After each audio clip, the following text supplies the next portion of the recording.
Hello everyone, welcome back to the channel. আমাদের cracker series চলছে। ক্র্যাকারের আজকে ক্লাস 13। আশা করি সবাই সুস্থ আছো, ভালো আছো এবং মন দিয়ে পড়াশোনা করছো। ক্র্যাকারের 13-এর ফার্স্ট অঙ্ক দেখো কি বলেছে। বলেছে একটি পরীক্ষায় 300টি প্রশ্ন রয়েছে। প্রথম বিভাগে 175টি প্রশ্নের মধ্যে একজন শিক্ষার্থী 69% নম্বর পেয়েছে। বাকি প্রশ্নে তাকে কত শতাংশ স্কোর করতে হবে যাতে সে সামগ্রিকভাবে 74% নম্বর পাবে? আচ্ছা, আমরা ছেলেবেলায় টার্গেট করতাম না যে হাফ ইয়ারলিতে এত পেলাম। আমরা টার্গেট করেছি যে অ্যানুয়ালে আমাদের 90% আমাদের টার্গেট আছে। এবার হাফ ইয়ারলিতেই কম স্কোর হয়ে গেছে। অ্যানুয়ালে 90% কিভাবে করব? তার জন্য আমাকে অ্যানুয়ালে অনেক বেশি নম্বর পেতে হবে।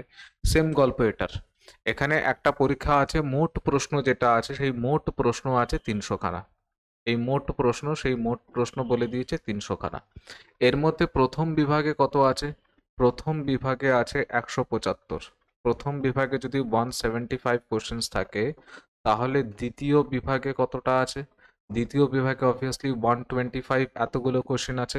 এদের দুজনের মধ্যে যদি আমি এখন রেশিও করে দিই, তাহলে 25 দিয়ে এখানে 3 25 75, 4 25 100, 7, আর এখানে 5 25 125, 125।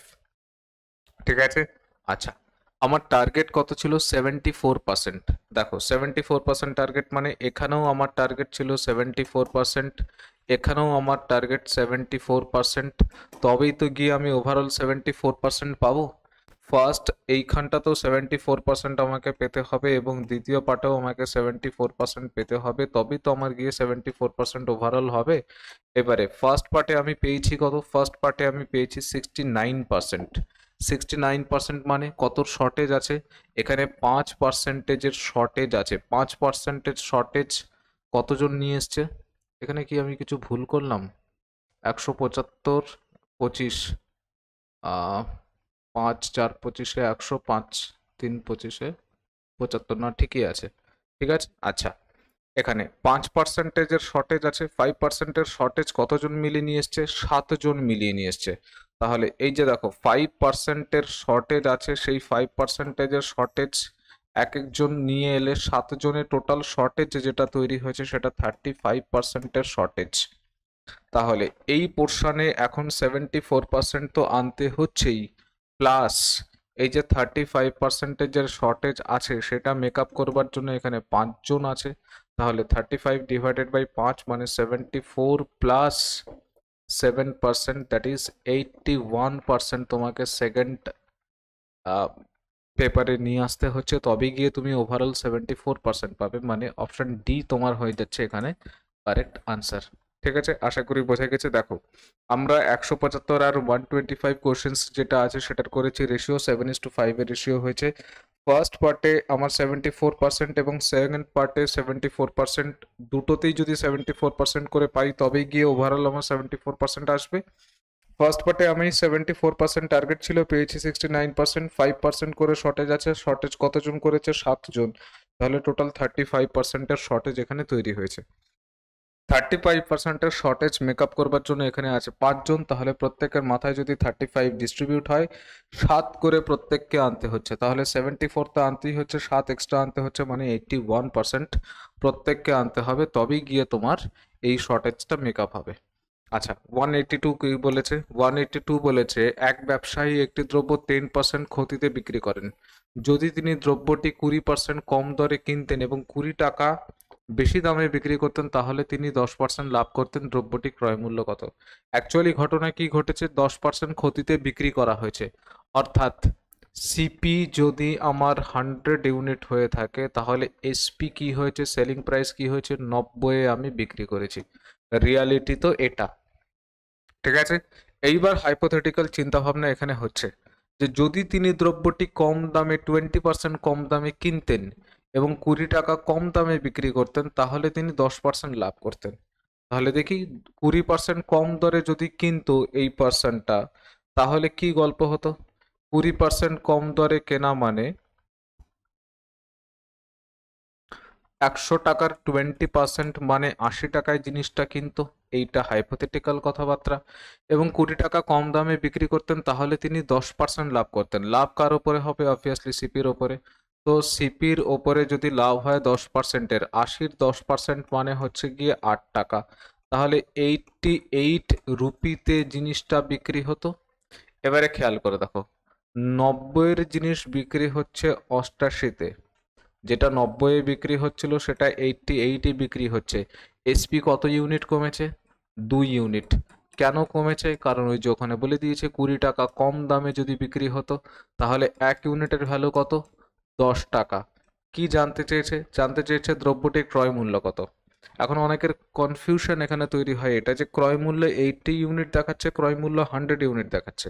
আমি কোনটাকে ক্রয় মূল্য কনসিডার করব, 80 ইউনিট নাকি 100 ইউনিট?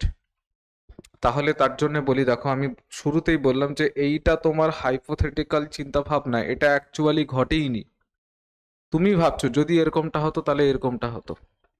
অ্যাকচুয়াল ঘটনা কি, সিপি তো তোমার এই যে 100 ইউনিট, তো 100 ইউনিটের জন্য 100 ইন্টু 10 মানে 1000 টাকা হচ্ছে তোমার সিপি। এটাই হবে কারেক্ট আনসার। এই যে অপশন বি তোমার হচ্ছে কারেক্ট আনসার। ঠিক আছে, অপশন বি 1000 টাকা হবে তোমার কারেক্ট আনসার। নেক্সট দেখো, নেক্সট কি বলেছে, একজন ঠিকাদার 80 জন লোককে 150 দিনে একটি কাজ শেষ করতে নিযুক্ত করেছিলেন, কিন্তু 90 দিন পরে তিনি দেখলেন মাত্র 25% কাজ শেষ হয়েছে। তাহলে বাকি কাজ যথাসময়ে শেষ করবার জন্য আরো কতজনকে নিয়োগ করতে হবে?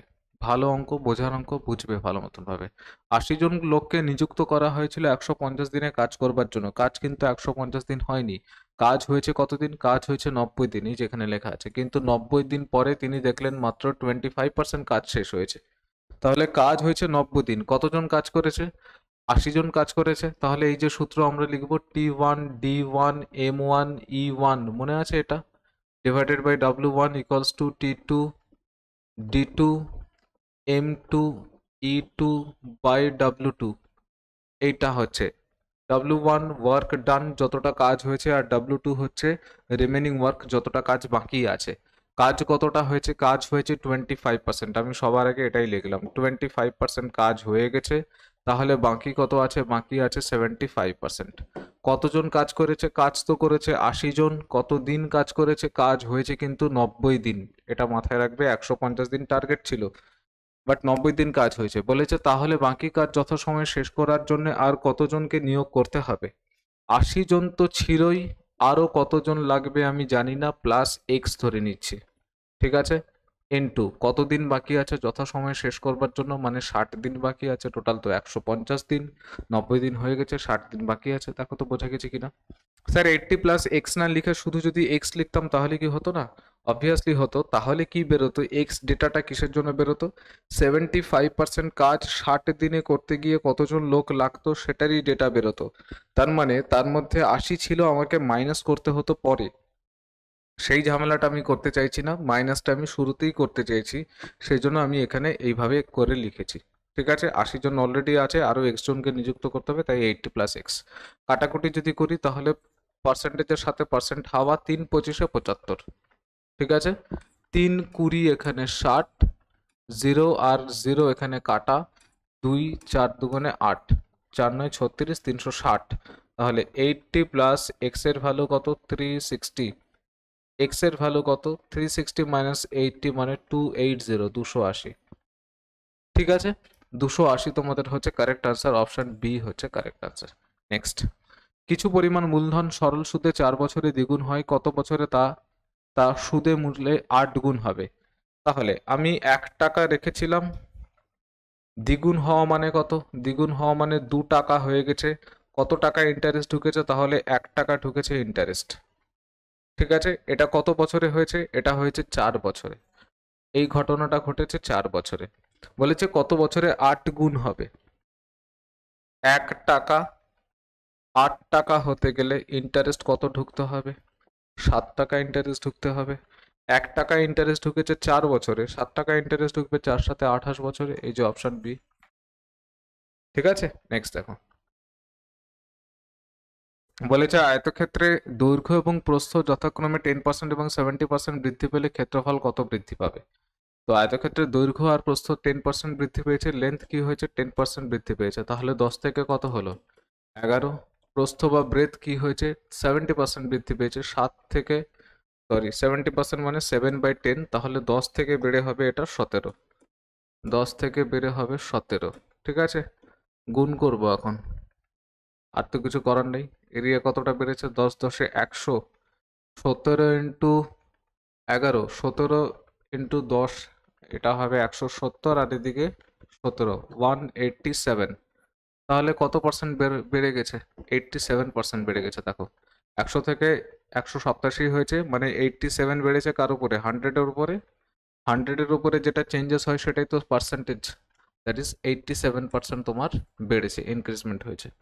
নেক্সট কি বলেছে 186-এ, একটি লম্ববৃত্তাকার শঙ্কুর আয়তন সমান এবং তাদের ব্যাসার্ধের অনুপাত 2:1 হলে তাদের উচ্চতার অনুপাত কত? লম্ববৃত্তাকার শঙ্কুর আয়তনের সূত্র কি? 1/3 পাই আর স্কোয়ার এইচ। এখন এদের কি বলেছে? লম্ববৃত্তাকার শঙ্কুর আয়তন সমান তাদের ব্যাসার্ধের অনুপাত। তাহলে R1 প্রথমটাকে ধরছি, দ্বিতীয়টাকে ধরছি H1। আচ্ছা, আর দ্বিতীয়টার কি হবে? 1/3 পাই R2 স্কোয়ার H2। বোঝা গেছে? প্রথমটার রেশিও বা রেডিয়াসকে R1 ধরেছি, হাইটকে ধরেছি H1, দ্বিতীয়টার R2 ধরেছি, H2 ধরেছি। এই দুটো ইকুয়াল বলেই দিয়েছে, তাই ইকুয়াল করেছি। 1/3 পাই দুপাশ থেকে তো ক্যান্সেল হয়ে যাবে। প্রথম ব্যাসার্ধের অনুপাত কি দেওয়া আছে? 2:1, তার মানে প্রথমটা যদি 2 ইউনিট বসাই তাহলে এখানে আমাকে 1 ইউনিট বসাতে হবে। 2 ইউনিটের square, 2 2 4, 4 into H1 equals to কত? 1 ইন্টু H2। এখান থেকে H1:H2 এর যেটা রেশিও আসবে সেটা কত আসবে? 1:4। 1:4, দ্যাট ইজ অপশন এ তোমার কারেক্ট আনসার, 1:4। ঠিক আছে, নেক্সট দেখো। নেক্সট বলেছে দুটি বর্গক্ষেত্রের ক্ষেত্রফলের পার্থক্য 32 বর্গ সেমি, বড়টির বাহু ছোটটি অপেক্ষা 2 সেন্টিমিটার বেশি হলে বড়টির বাহুর দৈর্ঘ্য কত সেমি? আচ্ছা, একটা বর্গক্ষেত্রের বাহুকে যদি আমি A1 ধরি, আরেকটাকে যদি A2 ধরি, তাহলে এদের ক্ষেত্রফল কি হবে? এটার ক্ষেত্রফল হবে A1 স্কোয়ার, এটার ক্ষেত্রফল হবে A2 এর স্কোয়ার। এদের দুজনের ডিফারেন্স কত বলেছে? 32 বর্গ সেমি। আচ্ছা, এবং বড়টির বাহু ছোটটি অপেক্ষা 2 সেন্টিমিটার বেশি। তো বড়টা যদি আমি A1 ধরে নিই, তাহলে A1 মাইনাস A2, এটা 2 বলা আছে। আশা করি বুঝতে পেরেছো। এইটা আমাদেরকে দেওয়া আছে, দিস ইজ গিভেন। আর এটাও দেওয়া আছে, এটাও দেওয়া আছে, দিস ইজ অলসো গিভেন।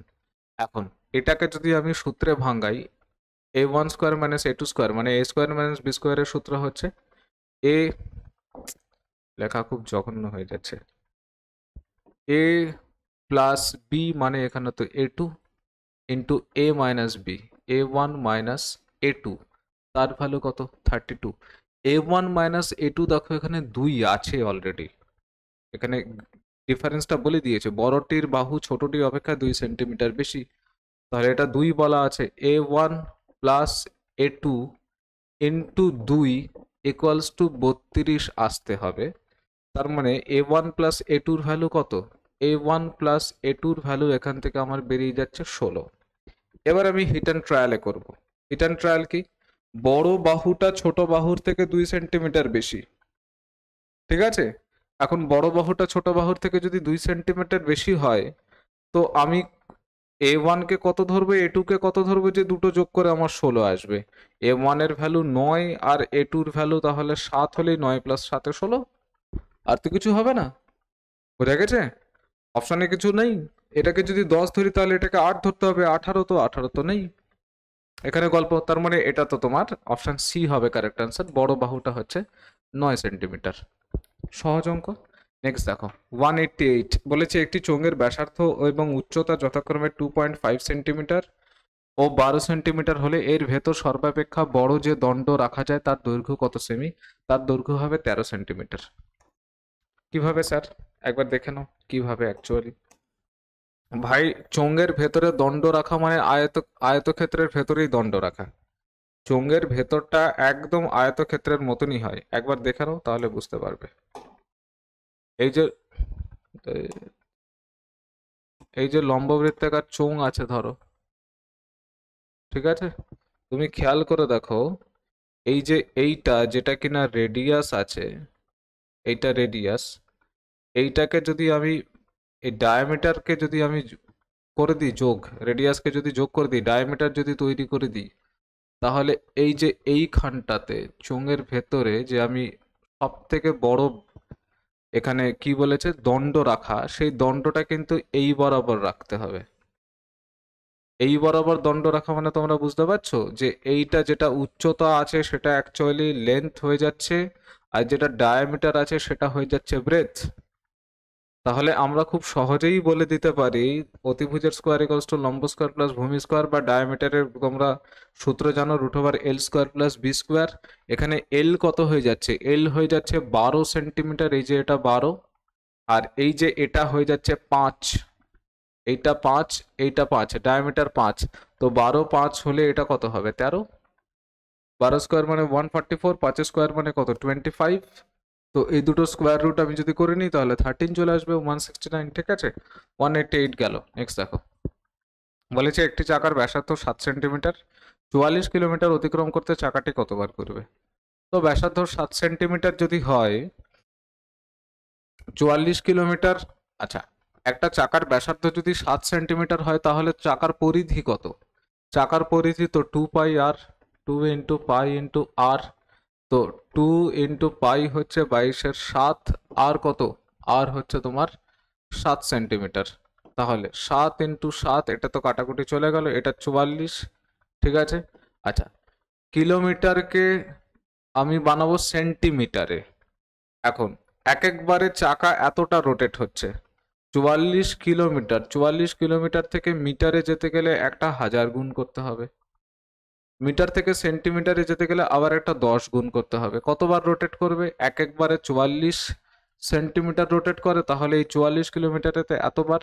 তো 44 আর 44 তো কাটা চলে যাবে, হাজারের পেছনে আরেকটা জিরো, মানে 10,000 বার রোটেট হবে। 10,000 বার, 10,000 কোনটা বাবা, একক দশক শতক হাজার অযুতেই, যেটা অপশন বি হচ্ছে তোমার কারেক্ট আনসার, 10,000 বার রোটেট করবে, ঠিক আছে। নেক্সট 190 দেখো, বলেছে একটি আয়তক্ষেত্রের অর্ধ পরিসীমা 60 মিটার। অর্ধ পরিসীমা কি জিনিস স্যার, ভাই পরিসীমা মানে কি চারটে বাহুর যোগফল, 2 ইন্টু এল প্লাস বি। অর্ধ পরিসীমা 60 দেওয়া আছে মানে কি, তোমাকে দেওয়া আছে এল প্লাস বি বলা আছে 60, বুঝতে পারছো, এটা অলরেডি বলা আছে। পরিসীমা মানে দুটো দৈর্ঘ্য দুটো প্রস্থ ওর মধ্যে আছে, মানে 2 ইন্টু এল প্লাস বি বলা আছে। অর্ধ পরিসীমা মানে এল প্লাস বি বলা আছে। আচ্ছা, তাহলে এল প্লাস বি এটা বলা আছে 60, ঠিক আছে, এটা দেওয়া আছে। এবার বলেছে দৈর্ঘ্য 10 মিটার কমালে এবং প্রস্থ 10 মিটার বাড়ালে এটি একটি বর্গক্ষেত্রে রূপান্তরিত হয়, আয়তক্ষেত্রের ক্ষেত্রফল কত। আচ্ছা, দৈর্ঘ্য 10 মিটার কমালে তাহলে হবে কত, এল মাইনাস 10, আর প্রস্থ 10 মিটার বাড়ালে হবে কত, বি প্লাস 10, ঠিক আছে। বলেছে এটি একটি বর্গক্ষেত্রে রূপান্তরিত হয়, তো বর্গক্ষেত্রের তো প্রত্যেকটা বাহু সমান, তাহলে L minus 10 equals to B plus 10 হবে না। বোঝা গেছে, দৈর্ঘ্য 10 মিটার কমালাম আর প্রস্থ 10 মিটার বাড়ালাম, তাহলে এটা বর্গক্ষেত্র হচ্ছে। তো বর্গক্ষেত্র তো প্রত্যেকটা বাহু সমান, তাহলে এই দুটো সমান। এবারে এখান থেকে আমি যদি এল মাইনাস বি এর ভ্যালু বার করি, সেটা কত আসবে, 20, এটা 2 নম্বর। বলেছে আয়তক্ষেত্রের ক্ষেত্রফল কি। আচ্ছা, ক্ষেত্রফল মানে কি, এল ইন্টু বি আমাকে করতে হবে। আচ্ছা, এবারে এই দুটো 1 নম্বর আর 2 নম্বরকে যদি আমি যোগ করি তাহলে বি আর বি কাটা চলে যাচ্ছে, বুঝতে পারছো, বি আর বি এখান থেকে ক্যান্সেল আউট হয়ে যাচ্ছে। 2 এল এর ভ্যালু 60 আর 20 আসবে 80, এল এর ভ্যালু আসবে 40, এল এর ভ্যালু 40 হলে বি এর ভ্যালু আমি পেয়ে যাব 20। তাহলে এল ইন্টু বি 4 দুগুণে 8, 800, 800 বর্গ মিটার, এই যে অপশন ডি হবে তোমাদের কারেক্ট অ্যান্সার। আচ্ছা, আমার না এই 189-এর অঙ্কটা কিছু একটা ভুল করেছি মনে হচ্ছে, কেন জানি না, একবার রিচেক করে নিই। হ্যাঁ, 189-এ বলেছে একটি চাকার ব্যাসার্ধ হচ্ছে 7 সেন্টিমিটার, 44 কিমি অতিক্রম করতে চাকাটি কতবার ঘুরতে হবে। 44 কিমি মানে হচ্ছে তোমার কিমি, হেমি, ডেকামি, মি, ডেসি, সেন্টি, সেন্টিমিটার মানে 5টা শূন্য, আমার মনে হয় ওখানে জিরোতে আমি একটুখানি গড়বড় করে দিয়েছি। 44 কিলোমিটার মানে হচ্ছে 44 ইন্টু 1 2 3 4 5 কিমি, কিমি, হেমি, ডেকামি, মি, ডেসি, সেন্টি, হ্যাঁ ঠিক আছে, এটা ডিভাইডেড বাই চাকার পরিধি আমার যতদূর মনে পড়ছে বার করেছিলাম আমি 44, 2 পাই আর, 2 ইন্টু 22-এর 7 ইন্টু আর হচ্ছে 7, এতবার রোটেট হবে, রোটেশন হবে এতবার।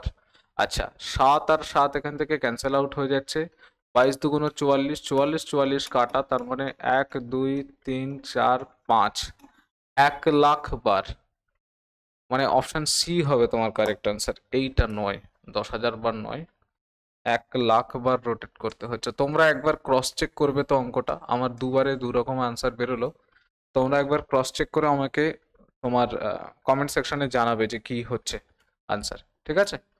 মনে হয় সেকেন্ড টাইম ঠিকই করেছি। নেক্সট দেখো, 191 বলেছে একটি নির্দিষ্ট সময়ে একটি বালক স্রোতের প্রতিকূলে যে দূরত্ব অতিক্রম করে স্রোতের অনুকূলে তার দ্বিগুণ দূরত্ব অতিক্রম করে। নির্দিষ্ট সময়ে, টাইম এখানে কনস্ট্যান্ট, আমরা জানি distance equal to speed into time, distance equal to speed into time. তো টাইম যদি কনস্ট্যান্ট হয়ে যায় তাহলে ডিস্টেন্স আর স্পিডের রেশিও সমান সমান চলবে, ঠিক আছে? বলেছে একটি নির্দিষ্ট সময়ে একটি বালক স্রোতের প্রতিকূলে যে দূরত্ব অতিক্রম করে স্রোতের অনুকূলে তার দ্বিগুণ দূরত্ব অতিক্রম করে। তো স্রোতের অনুকূলে কি হবে? ভিবি প্লাস ভিসি, আর স্রোতের প্রতিকূলে ভিবি মাইনাস ভিসি। আচ্ছা, যে দূরত্ব অতিক্রম করে তার মানে ডিস্টেন্সের রেশিও কি আছে এখানে? দূরত্ব 2:1 এর গল্প চলছে, বলে দিয়েছে যে দূরত্ব অতিক্রম করে প্রতিকূলে অনুকূলে তার দ্বিগুণ দূরত্ব অতিক্রম করে, 2:1 এর রেশিও। তাহলে স্পিডের রেশিও কি পাবো? স্পিডের রেশিওটাও আমরা পাবো 2:1, ঠিক আছে? স্রোতের বেগ 3 কিলোমিটার প্রতি ঘন্টা হলে স্থির জলে বালকটির গতিবেগ ঘন্টায় কত? স্রোতের বেগ মানে ভিসি বলা আছে 3 কিলোমিটার পার আওয়ার, এটা মাথায় রাখবে। আমাকে কি করতে হবে? বার করতে হবে ভেলোসিটি অফ দি বোট। এবার এখানে বোট তো নাই, আছে কে? একটা বয়, এটা বয়, ঠিক আছে, বালক।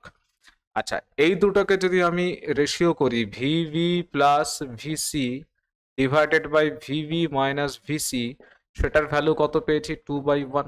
বুঝতে পারছো আশা করি?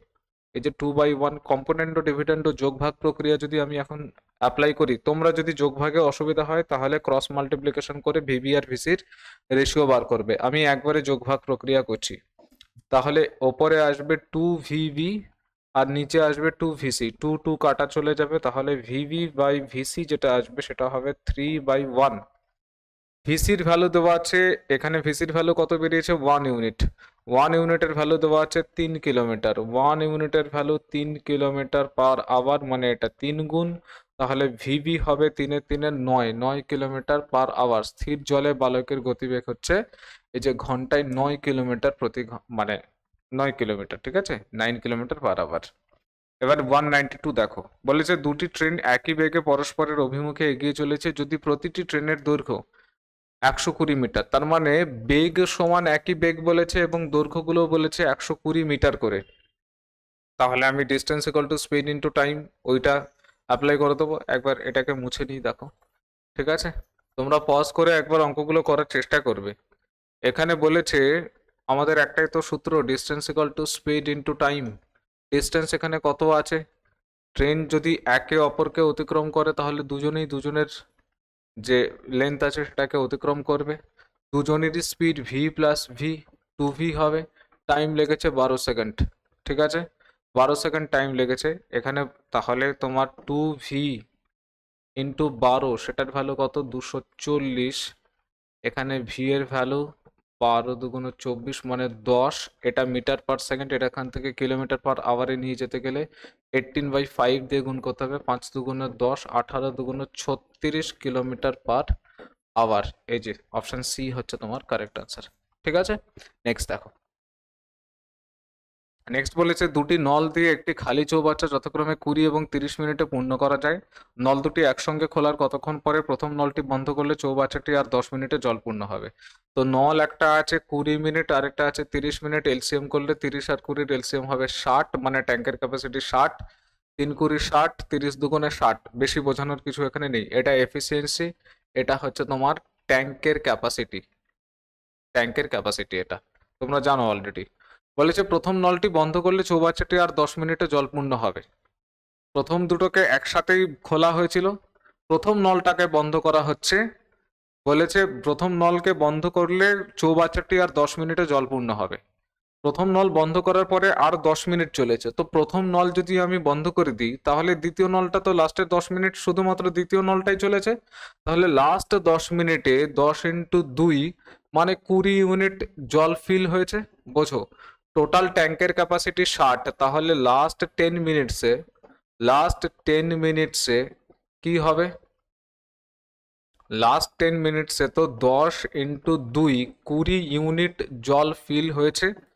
তার মানে তার আগে পর্যন্ত এরা দুজন একসাথে ছিল, এরা দুজন কত ইউনিট জল ফিল করেছে, তাহলে 60 মাইনাস 20 অর্থাৎ 40 ইউনিট জল যেটা এরা দুজন ভর্তি করেছে। 40 ইউনিট কিভাবে ভর্তি হয়েছে, 3 প্লাস 2 5 ইউনিট করে জল ভর্তি হয়েছে, মানে 8 মিনিট এরা একসাথে ছিল। কি জিজ্ঞাসা করেছে, বলেছে নল দুটি একসঙ্গে খোলার কতক্ষণ পরে, হ্যাঁ তাহলে 8 মিনিট পরে, 8 মিনিট বাদেই বন্ধ করা হয়েছে। ঠিক আছে, নেক্সট দেখো 194 বলেছে 12টি পর্যবেক্ষণের গড় 28, পরে দেখা করো, দেখা গেল হবে এটা, ঠিক আছে। কি হয়েছে, দেখা গেল 62-র পরিবর্তে 26 নেওয়া হয়েছে, সঠিক গড় কত।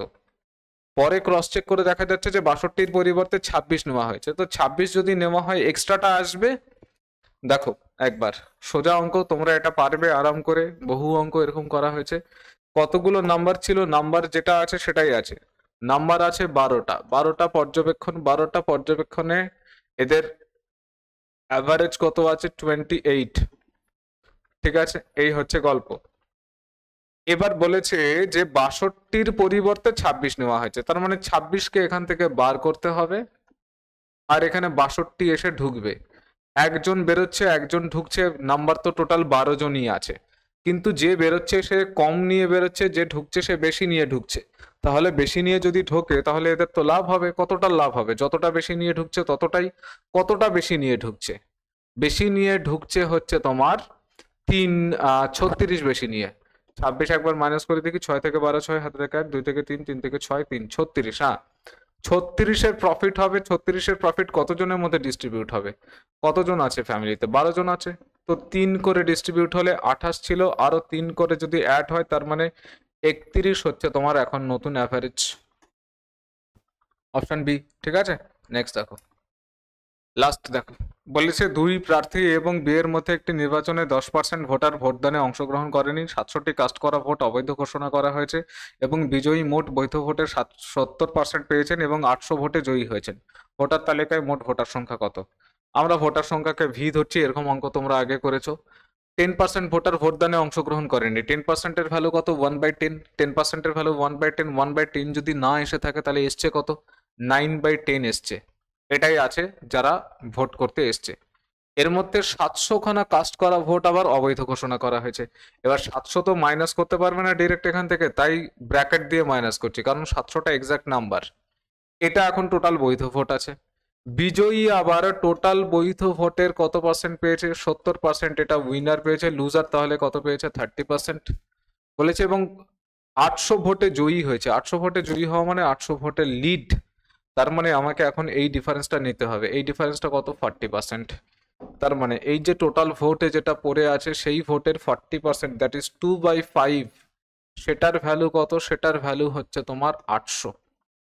তোমরা ক্যালকুলেশন করবে, 800 2 দিয়ে যদি কাটি এটা 400, 400 ইন্টু 5 মানে 2000, 2000-এর 700 ওপারে গেলে 2700, 9 দিয়ে 2700-কে কাটলে 300, তাহলে ভি এর ভ্যালু হচ্ছে 3000। 3000 ভোটার আছে, এই যে অপশন এ তোমার কারেক্ট অ্যান্সার। ঠিক আছে স্যার, ক্যালকুলেশনটা একবার দেখান, ক্যালকুলেশনটা দেখিয়ে দিচ্ছি, একবার দেখে নাও। 5 ইন্টু 400 মানে এটা কত হবে, এ দেখো, ভি ইন্টু 9/10 মাইনাস 700, 2000, 700 ওপারে গেলে ভি ইন্টু 9/10 ইকুয়ালস টু কত, 2700। আচ্ছা 9 দিয়ে 2700-কে কাটলে এখানে 300, তাহলে ভি 300 ইন্টু 10 মানে 3000 হচ্ছে তোমার ভি এর ভ্যালু, ভোটার সংখ্যা। তাহলে এই ছিল আজকের 15 কোশ্চেন্স, তাগড়া কোশ্চেন্স আমার মনে হয়। ঠিক আছে, যেগুলো পার্ট আমাদের আমি এখনো ইনক্লুড করিনি, যেমন সিম্পলিফিকেশন এখনো সেরকম ভাবে ইনক্লুড করিনি। এই পার্টগুলো মোটামুটি দখল তৈরি হয়ে গেলে তোমাদের আমি সিম্পলিফিকেশনে ইনক্লুড করা স্টার্ট করবো এবং বেশি বেশি পরিমাণেই করব। চিন্তার কিছু ব্যাপার নেই। সবাই সুস্থ থাকো, ভালো থাকো আর মন দিয়ে পড়াশোনা করো। Thank you for watching the video.